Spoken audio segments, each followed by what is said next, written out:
is controlling his entire future.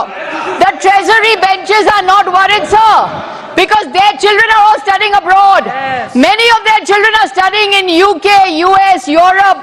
They have no skin in the game. उनके बच्चे तो India में पढ़ते ही नहीं है, sir.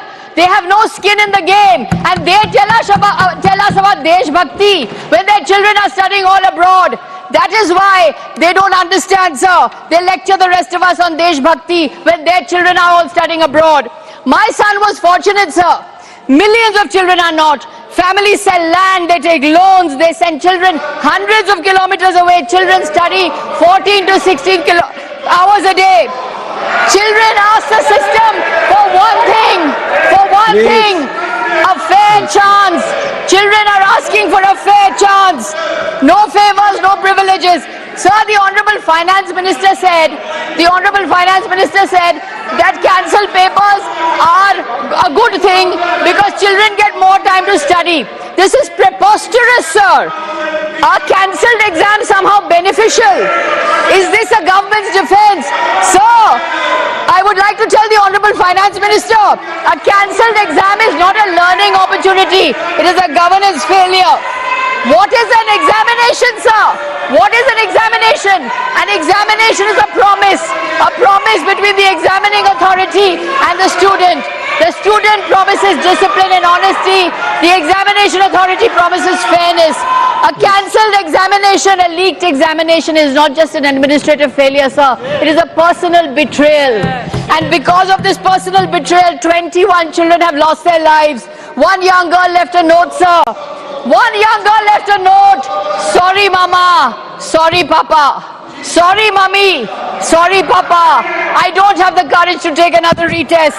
A child has gone because of the failure of this government. And the Prime Minister has said not one word about these children. एक शब्द नहीं निकला है प्रधानमंत्री के मुंह से.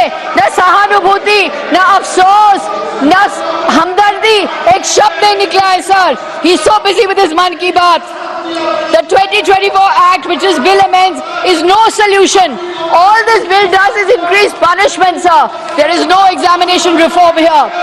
When governance fails, there is only one recourse for the citizen, the right to peaceful protest.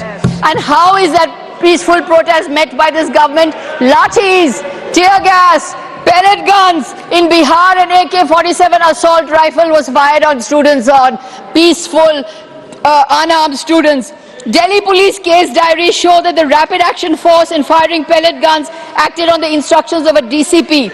The DCP reports to the Home Ministry. Can the Home Minister evade accountability? Can the Home Minister evade responsibility? He cannot. This is the Gujarat model. Section 144 renewed every 6 months. This is what happens in Gujarat. I demand that the Home Minister come to this house, make a statement, answer the students, apologize to the students. If he cannot do so, the Home Minister must resign, sir. He must resign. Sir, they have a playbook on protest. They don't know how to handle protest. Every time there is a protest, they label them. Kisan Andolan, Andolan GV. Anti-CA, anti-national. Student protest, urban Naxal. Women wrestlers, they drag them off the street. Then they order the Godi media to label them. Tukre Tukre gang, toolkit gang, foreign gang. This is what they say. And once a protest has been morally disqualified, then they pretend that there is no grievance. The Prime Minister has events. Pariksha Pe Charcha. He's writing a book, Examination Warriors. A Prime Minister who has never taken a competitive examination in his life has written a book, Examination Warriors. This is laughable, sir. It would be comic. No comment on PM, will go pledge. Sir, protesters are patriots. Protesters are patriots. They are asking the system for justice. They are asking the system for a solution. That is why protesters are patriots, sir. Protesters cannot be treated as anti-national. Protest is an arena where the state and citizen negotiate their relationship. Peaceful protest is a constitutional device. Independent India was born from protest. I say to the government, do not criminalize protest. Do not criminalize peaceful student protesters.